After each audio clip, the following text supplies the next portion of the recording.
world tour of the Gulf took place in 1989. It was a time when it was becoming increasingly apparent of the importance of Abu Dhabi and Dubai in terms of global trade. So the couple went on a charm offensive. This was 10 years after the Queen had first been to visit. So they pretty much replicated her visit. They went to visit their royal counterparts in the UAE, in Kuwait, in Saudi, in Oman and Bahrain, and they really immersed themselves in the local culture. They ate in people's homes, they stayed in the royal palaces, and they met the women of the household. Diana created an iconic fashion moment when she stepped down from the plane in Dubai. She was wearing a high-waisted electric blue sheathed pencil skirt, a matching white jacket with blue lapels, but most interesting of all was the turban hat that she was wearing. Not only did it fit in with cultural sensibilities because it completely covered her hair, but it was a real style moment. The most poignant moment of the trip was when royalty met royalty. Sheikh Zayed rolls out the red carpet for Prince Charles and Princess Diana, and for the first time we see Princess Di looking slightly unsure of herself. So Sheikh Zayed is the one who goes forward, grasps her hand very warmly and greets her. He asks Prince Charles about the health of his mother, and Prince Charles replies by making a joke about the weather in Britain. And when we come from Britain, all we're looking for is the sun. There is one moment where Sheikh Zayed then turns to the princess and tells her about an island he's developing. He has here an island that he has developed himself. There are 10,000 sites of Clearly we know with hindsight that this island was Sibanias, but of course neither icon lived on to see it actually come to fruition. Behind closed doors, a rift had already appeared between Prince Charles and Princess Diana.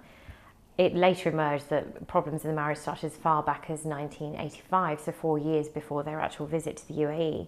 By the time of their visit in March 1989, the strains were clearly showing. You can see in some of the photographs, the strain is already starting to show. And Diana looks quite unhappy at times and estranged from Charles.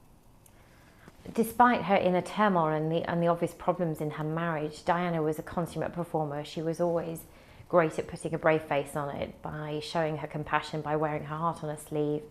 And that's what warmed the public to her. That's why she earned the nickname the Queen of Hearts. Whereas Charles could sometimes come across as quite socially awkward and has a reputation as being a bit of a stuffy Brit, Diana was always the one who could charm the socks off anyone she met. She certainly set the sheikhs at ease.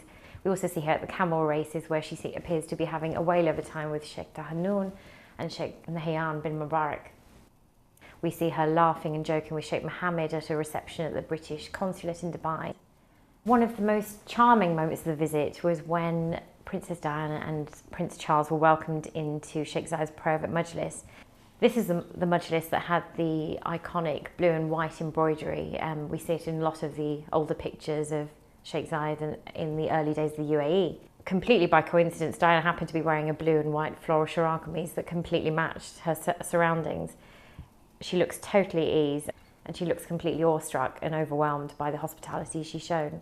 But as we all know, this is typical hospitality of the Middle East. Sheikh Zayed and Diana came from different parts of the world. They had huge amounts in common. They were both much loved public figures, and while both have now passed on, they continue to be adored to this very day.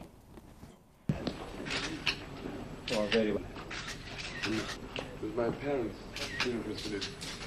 particularly after the pass on to Johannes, they're very, very social. Thank you very much. Then how is Her Majesty? Much as you feel for having you. Yalla.